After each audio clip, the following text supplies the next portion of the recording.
Hello, I am Justin Whitty, and you are listening to another episode of the CleveCast. This is a podcast where we cover all the behind-the-scenes activities at the Cleve Carney Museum of Art.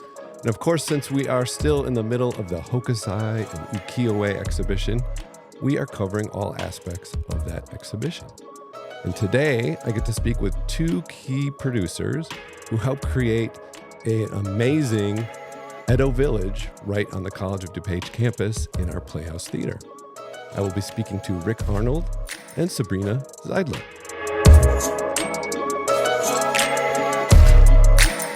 Hey guys, welcome. Thanks for coming on. It's a pleasure. Thanks for having us. So just for some background, could you each kind of explain your positions at the Art Center, at the McAninch Arts Center at the College of DuPage? Rick, why don't we start with you?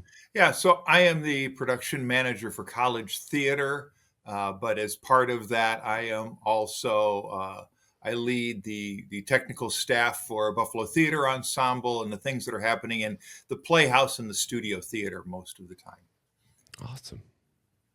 I am the technical director for college theater at the MAC. So what that means for me is I am working with a group of students in our scene shop, trying to figure out how to make the dreams of our fellow staff members and our other organizations come true and come to a tangible reality.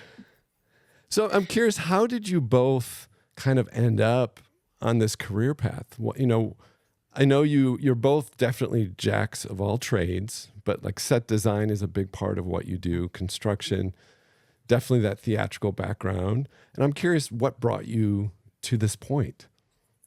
Well, actually, my whole career has been a myriad of things. So as I freelanced in Chicago in the early part of my career, I was working at museums as well as live theater and concerts and a little bit of TV thrown in because there was a little TV back then.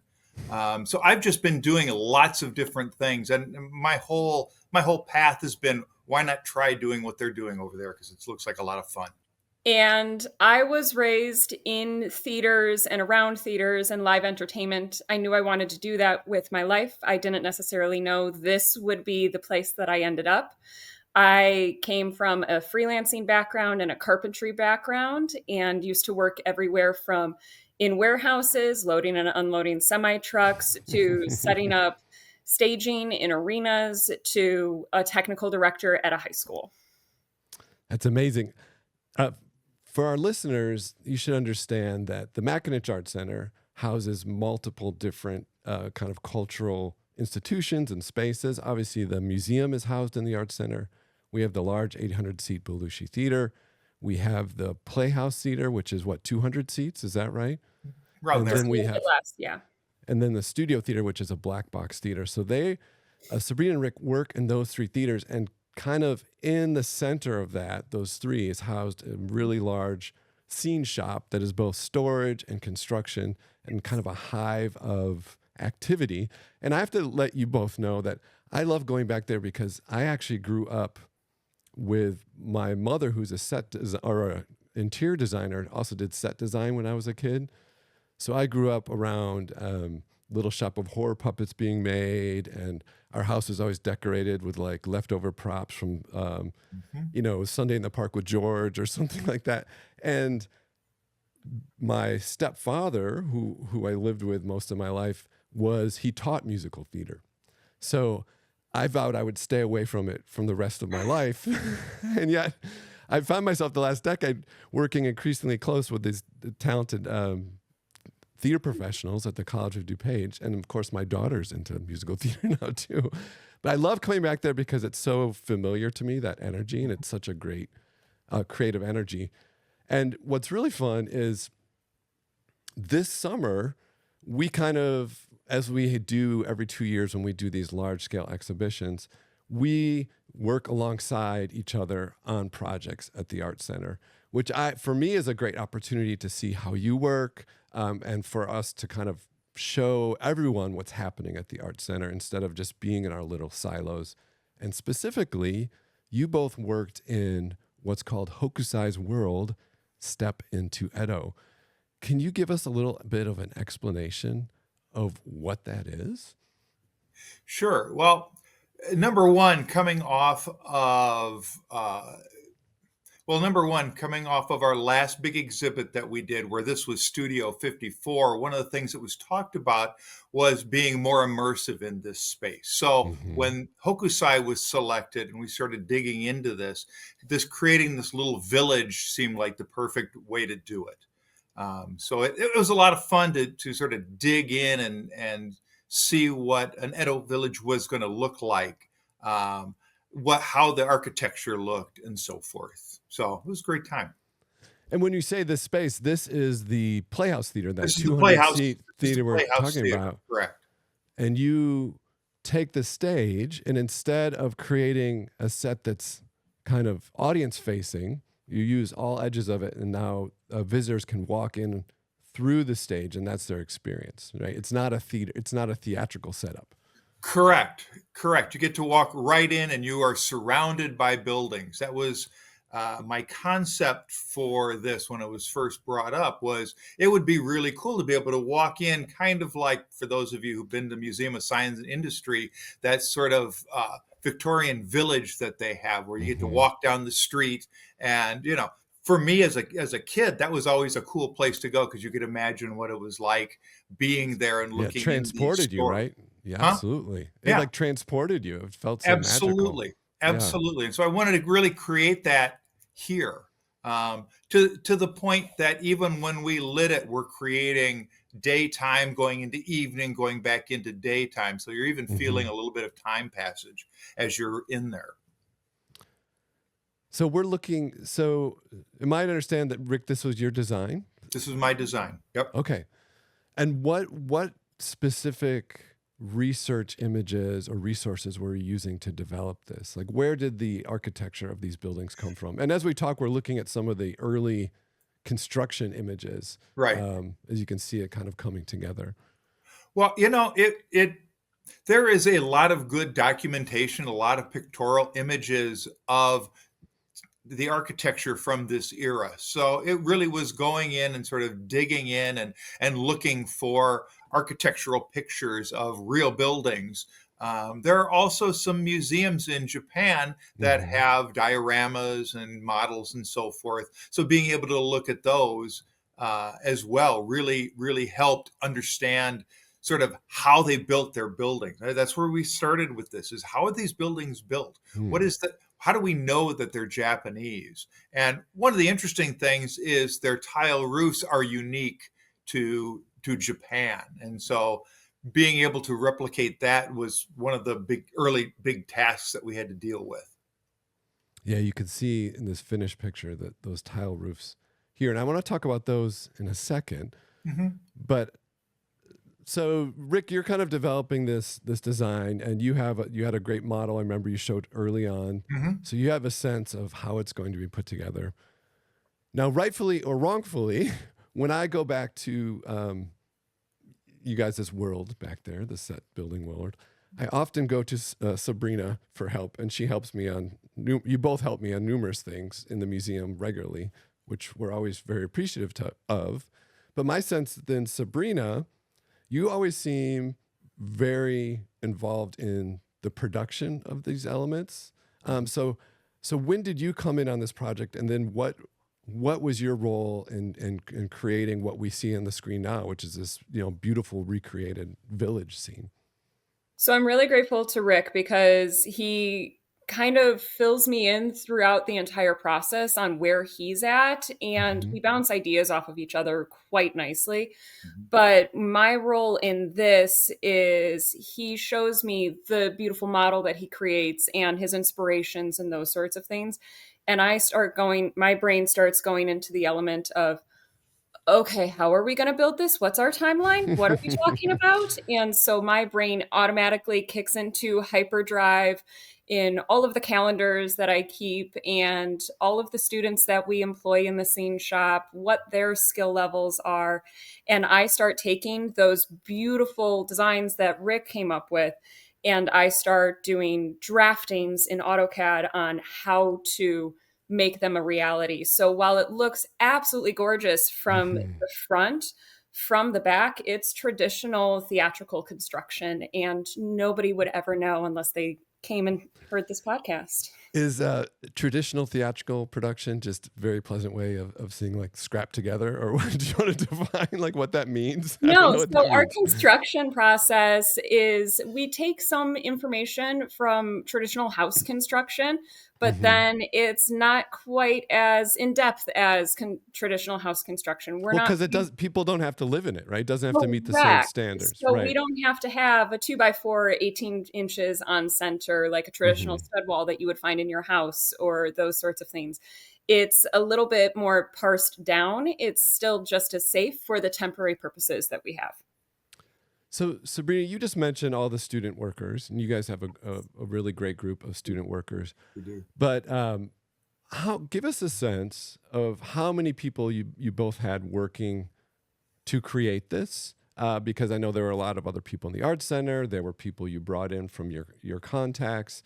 You know, what was the scope of people laying hands on this, and what was the time? How much time did it take to create?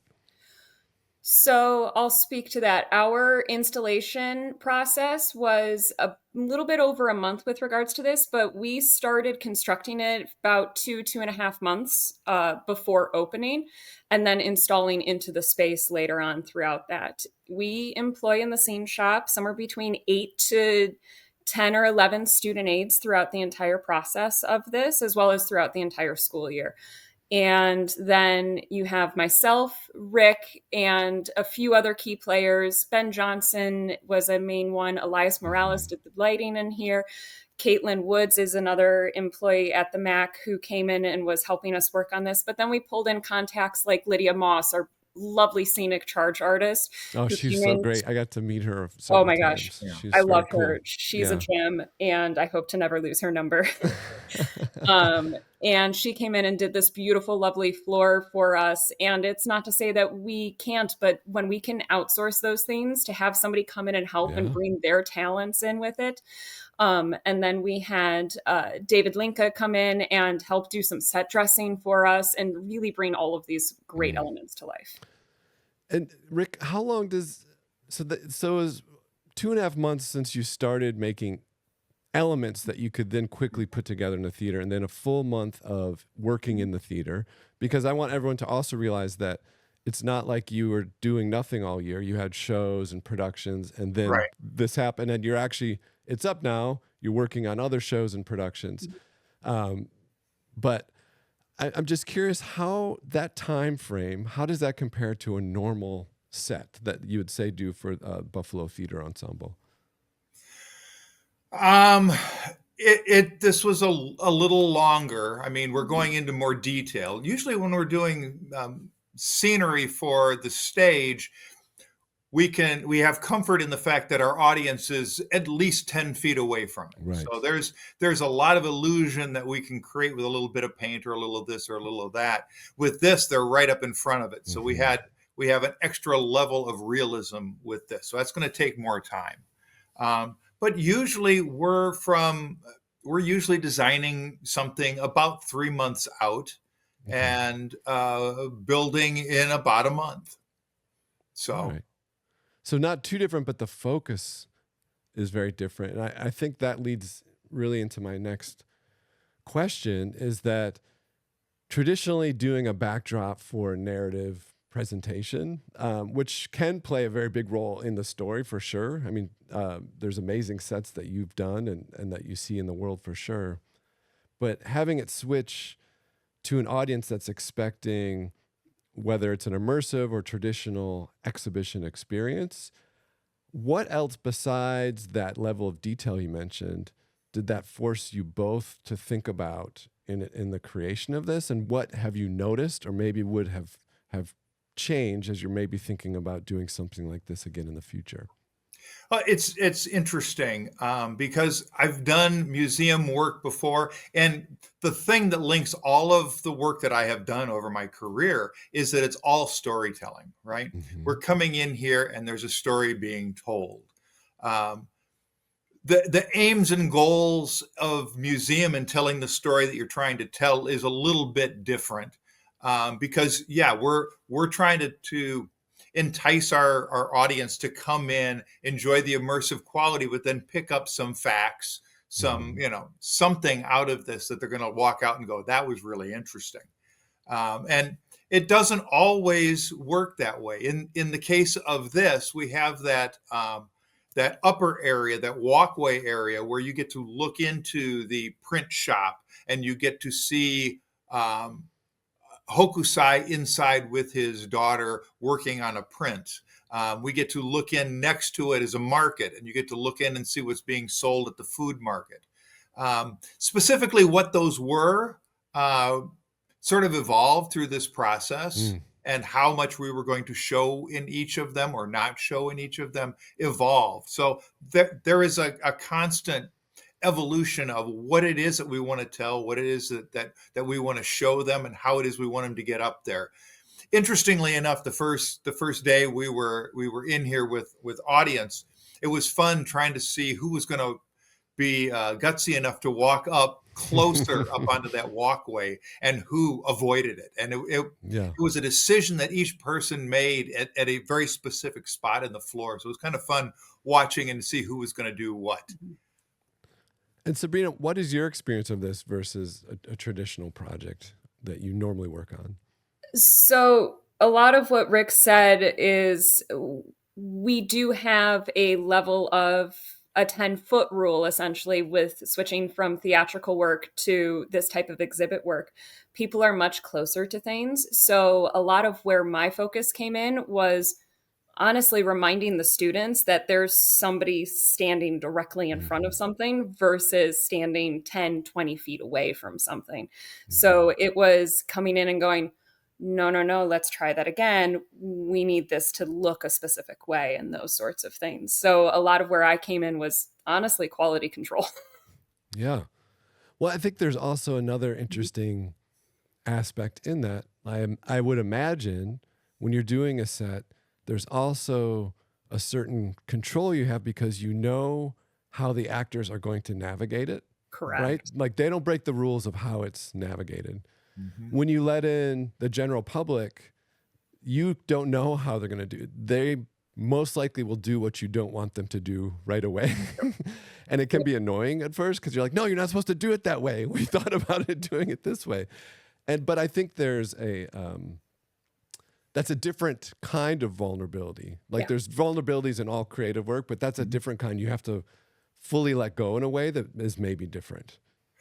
To me, at times it's quite humorous because sometimes you have an inkling in the back of your head. Well, I think this is what could happen, and then you get to see somebody do it. I mean, what was really fun again that first day.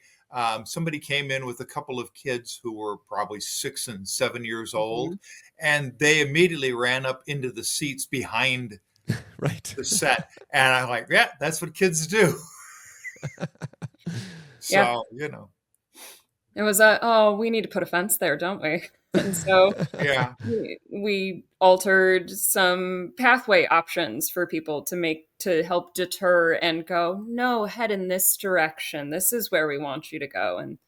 But even the angle of these buildings changed a little bit as we were starting to lay it out.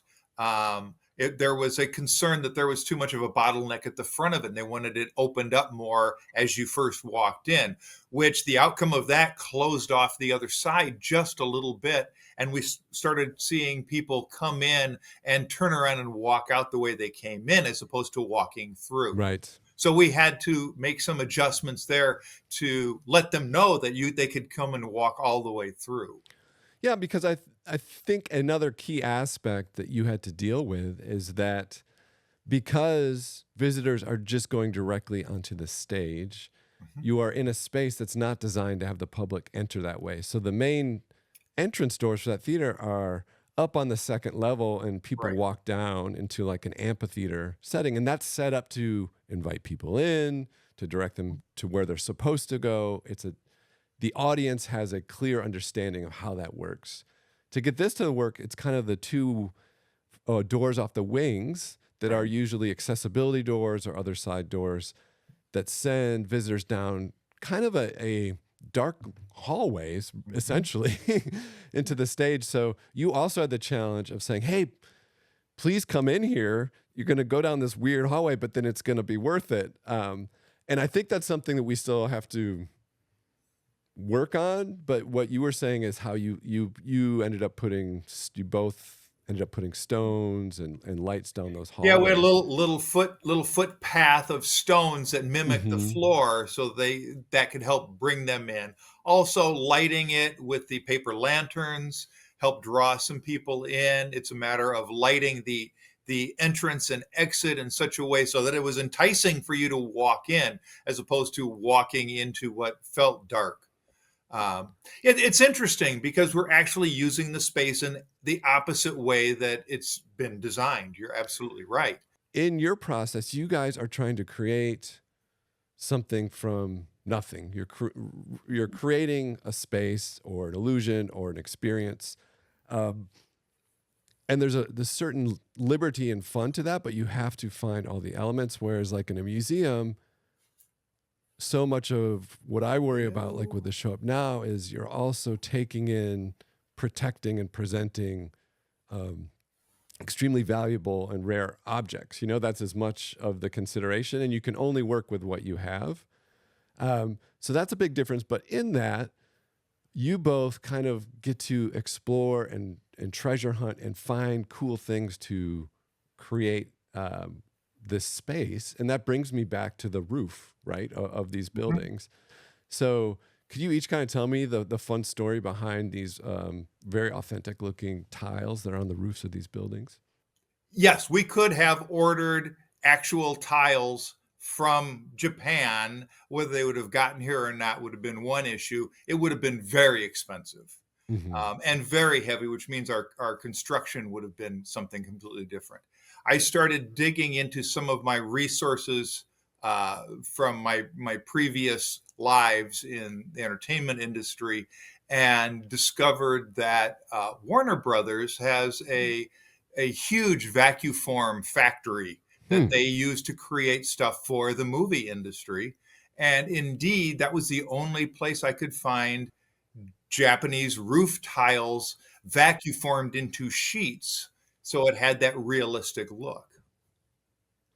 So these are from Warner Brothers Studios, the movie house. Yep. Wow. Yep. Out in LA. So has the same vacuum form has probably been used for multiple films, right? Oh, absolutely. Absolutely. Go find your favorite Warner Brothers movie that was shot in Japan, and if it was done in a studio, this was how they did it. Wow, that's very cool, and that's why you have that cool Warner Brothers logo hanging up in the shop. Yeah, one day we get this huge box, this 6 foot by 4 foot box, and it has a big Warner Brothers logo on the top of it. Expected to open it up and have all the cartoon characters come out. Rick and I looked at each other and was like, "Okay, so we're keeping the logo, and it's getting hung because how many people offload a crate off of a truck with a Warner Brothers logo on the top of it? I'm sorry, you don't get rid of stuff like that." Now, the last thing I wanted to touch on is and see what your experience has been as well. I've had 2 separate experiences with this space. I think the first time I walked through it, it was like we're looking at it now, where it had the feeling of a vacated village, like people obviously had just been there, but it was kind of frozen in time, and you stumbled upon it. So it felt very much like, have you seen Akira Kurosawa's film Dreams? Yes. Okay, it had a very kind of fantastic, wonderful, otherworldly experience like that, because you weren't sure why it was there, what was going on, or where people were, but there was a sense that you were in that space, and it was marvelous. And the second experience I had, it was equally as marvelous, but then there was the introduction of mannequins who kind of representing people, and Hokusai and his daughter and other people, and forms of didactics showed up, right? Exhibition text. But then it shifted to like what you mentioned earlier, Rick, something from like MSI or the Field Museum, where then it's like, oh, I'm looking at a historical display. Yep. Equally as wonderful, very different experience. And I'm wondering what your thoughts were about which way to go on that in the presentation, because I think they're very different. When we first built what we built, it was lovely. I was very proud of what the students did and so forth, but it felt very sterile.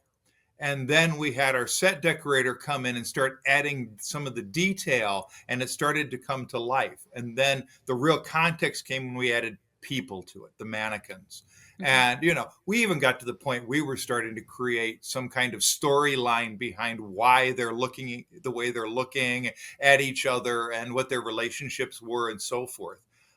So to me, it's just layer upon layer upon layer of more and more interesting things that bring it to life. I think when anyone works on something so intently, I always have to fight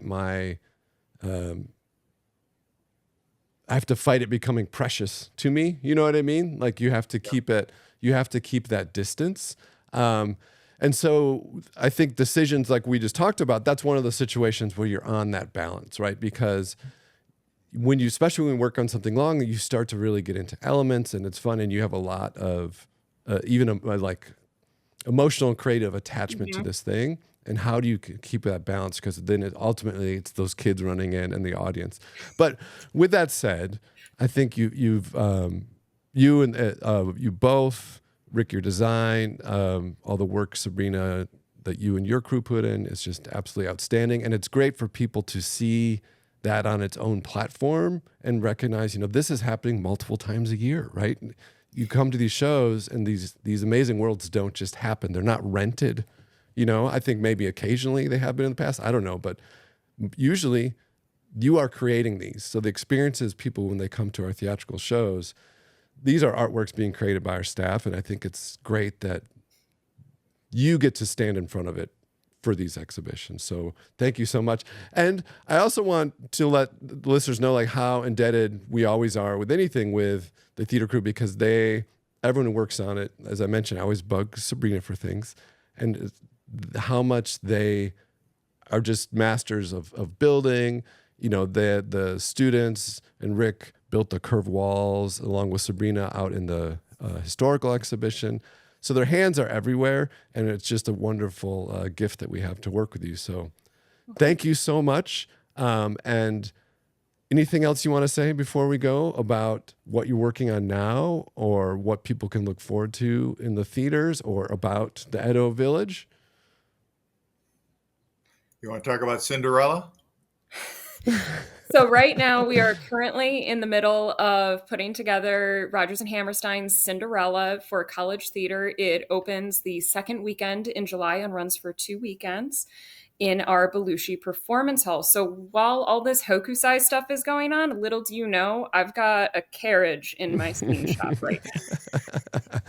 They don't stop. and That's and right. a horse. So if you're in the kids area folding origami, you hear a loud piece of wood being ripped. Don't worry, everything's fine. Everything's fine. Everything is fine. Okay. Thank you both so much. And please, if you're listening and haven't yet, please come out to Hokusai and Ukiyo-e to check out this amazing Edo Village as part of the whole experience. It is up until September 21st, and you can check it out and get tickets at hokusai2025.org or the CCMA.org. All right. Thanks, guys. We'll see you at work.